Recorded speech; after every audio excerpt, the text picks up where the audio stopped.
Italy's record 160th Superbike race, Cremona's first Tissot Superpole race. Poor start from pole position for Nicolo Bulliga. An opportunity for Petrucci to go from third to first. Iannone also going side by side with Nicolo Bulliga, who's relegated down to third position as they come through the infield section for the first time at this Cremona circuit. Fourth position still with Alex Lowes. They filter their way through. Lowes with the opportunity, incisive there on Nicolo Bulliga. That was an important move from Alex Lowes, but once again we've seen this trend earlier on in this season. Nicolo Bulliga does struggle in the early laps, and he's cost another position here as Andrea Locatelli comes through on him, and Brad Ray not too far behind either, with a good start up into sixth place. Bulliga trying to get back now at Andrea Locatelli, but another sluggish opening lap for Nicolo Bulliga, and he's paid a heavy price in just a 10-lap race. He's got a lot of work to do at this stage, but he's got the ability to come through, and he's got the speed to come through. But Petrucci at the front of the field, he's opened up a big lead there, half a second in hand over Iannone.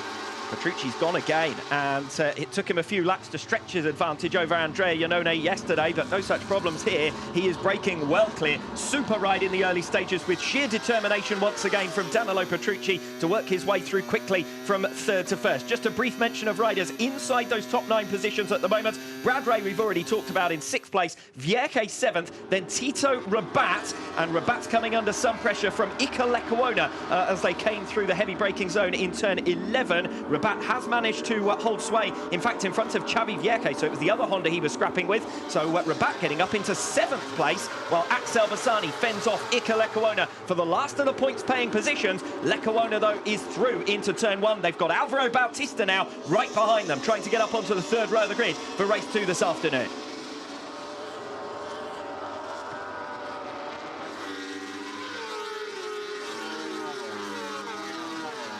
Riding on board with Nicolo Bulliga as he fires his way through on Alex Lowes. Another position made in towards turn 11 from that Ducati of Bulliga. He lost places dramatically in the early stages. Now he's got 2 Ducatis in front of him. That's going to be harder to make those passes in towards turn 11 on those 2. Yeah, I'd say that the sticker's got a bit of a windswept there for Lowes on the run down in towards turn 11. You can see how much space he's lost to Bulliga as well on the exit of that last corner into turn 1. Andrea Locatelli, last a podium finisher in race 2 of the Czech round, but he's coming back at Alex Lowes. 1 minute 29.351 last time around, and the gap just 0.2 of a second now between them. Alvaro Bautista, the man who does tend to come on stronger in the late race phase, particularly in the Superpole race. We know that with the heavier fuel loads, he does struggle in the early laps of those longer races. Looks like he might come under some attack here from Garrett Gerloff. Gerloff, having seen his way through on Axel Bassani, is now going to give Bautista a run for his money for 10th. Yeah, Gerloff's had good pace as well this weekend. He was up inside the top 10 on Friday's practice. Didn't hook up his Superpole lap, but he's got a good chance in this race now, and certainly for Bautista, that's going to be the big worry. His ribs were really hurting him yesterday in race 1, and maybe that's playing a bit of a role for him as well at this stage. Xavi Vierke making his way through on Brad Ray. That's for a place on the 2nd row of the grid for race 2 later on. So Brad Ray, strong race from him thus far. Iker Lecuona then bundling down the inside. You're not going to see too many of those moves into turn 13, but Lecuona's got it done. We're back with the momentum back into turn 1 now, but can't get alongside. So 2 Hondas making positions in that final sector of lap 6. Vierke now up into 6th place, and Lecuona into 8th. And the gap's already 0.3 of a second. It was 0.8 of a second this time a lap ago, as Brad Ray falls victim now to Iker Lecuona. Tito Rabat's best chance of staying in the points is probably to pass Brad Ray here as quickly as possible and to put a bite between himself and Bautista as well. Yeah, it's critical to be able to clear him. Rabat's had a really good weekend, needs something to show for it after the crash on race 1. There's also a battle going on for 2nd position. You can see Bulliga now stalking Iannone, and it's worth championship points, and every point is absolutely vital for Nicolo Bulliga, who's trying to hunt down Toprak Razgatlioglu in the series standings. We're watching Tito Rabat try and hold on valiantly for the last of those points-paying positions as Nicolo Bulliga comes off the Cremona corner, turn 10, into the slipstream on the tail of Andrea Iannone, shaking his head as they come in towards the braking zone at turn 11, and Iannone holds on for now at least. Yeah, Iannone able to hold on there, but on this lap already, he's just given up speed everywhere. That Q tyre might well be struggling a little bit for him. And watch for Bautista versus Gerloff here. Gerloff has been stalking his prey. That's for a World Championship point and a place on the third row of the grid. Yeah, the race for Lowe's is probably against Ian One right now, but he's the fastest rider in that lead group by a pretty sizable margin. He's got 2-3 tenths of a second in hand on them lap after lap for the last few. Xavi Vierque with a bit of a moment there, but Tito Rabat not quite close enough to capitalise. The status quo maintained in that group behind for the moment at least. Again, Nicolo Bulliger shaking his head on the back straight. Is there a frustration about gearing or something like that for Bulliger that's not allowing him to pull out of the slipstream and pass Iannone? Yeah, it does look like there's something there that's flustering him, but what's going to really fluster him is the...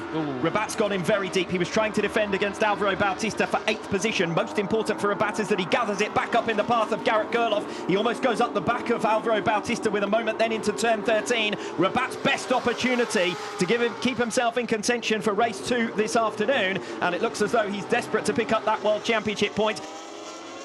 An opportunity for Alex Lowe's. He's not quite close enough to Nicolo Bulliger, and the Ducati will live to fight another day if it can get out of turn 10 Cremona corner in front of Alex Lowe's. What's going to be interesting is the roll through here. There's a little bit of banking through this corner to be able to give you that bit more momentum. And here goes Alex Lowe's to the inside.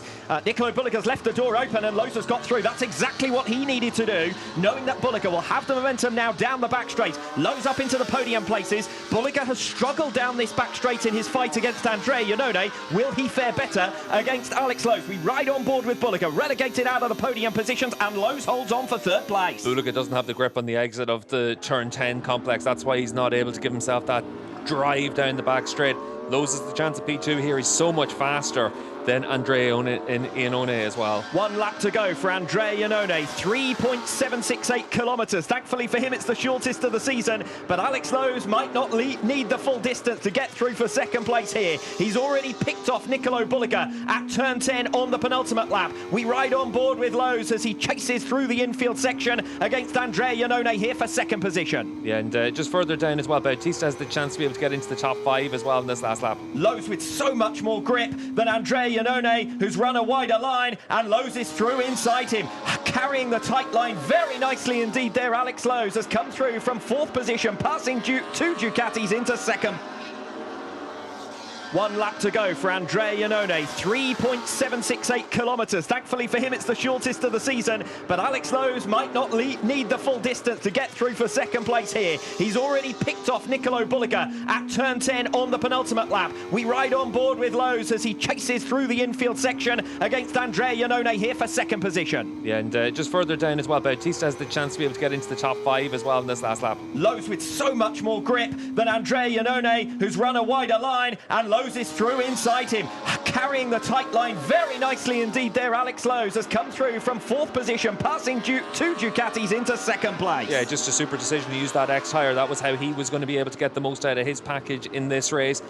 Lowe's and Parariba just taking that choice to make sure they've got that grip at the end of the race, and this is their reward for it. Key for Lowe's now to break away from Andrea Iannone before they get through turn 10, but even then I don't think Iannone is going to be able to carry enough speed through there to keep close to Alex Lowe's. 2nd position looks settled, and it's all about the race further down the order. Alvaro Bautista doing what he can. Garrett Gerloff, I think, has got through on Xavi Vierque there, runs a little bit wider. He'll have the faster exit now. Onto the back straight they come. The leader, Danilo Petrucci, is comfortably clear. Look at the rider snaking down the straight, 885 metres, long braking zone in towards turn 11, San Martino del Lago. Bautista's through for 6th ahead of Locatelli. Gerloff's got through on Xavi Vierque, but it's back-to-back wins for Danilo Petrucci, his first victory in the Superpole race. Alex Lowe's across the line for a superb 2nd, passing the Ducatis of Iannone and Bulliger on the final 2 laps. Bautista doing superbly well to make it onto the 2nd row of the grid for race 2 this afternoon. Locatelli, Vierque and Gerloff denies Rabat by 3/10 of a second. A point in the Superpole race goes begging for Tito Rabat, and you have to feel for him. He hasn't scored in what's been his best WorldSBK weekend thus far.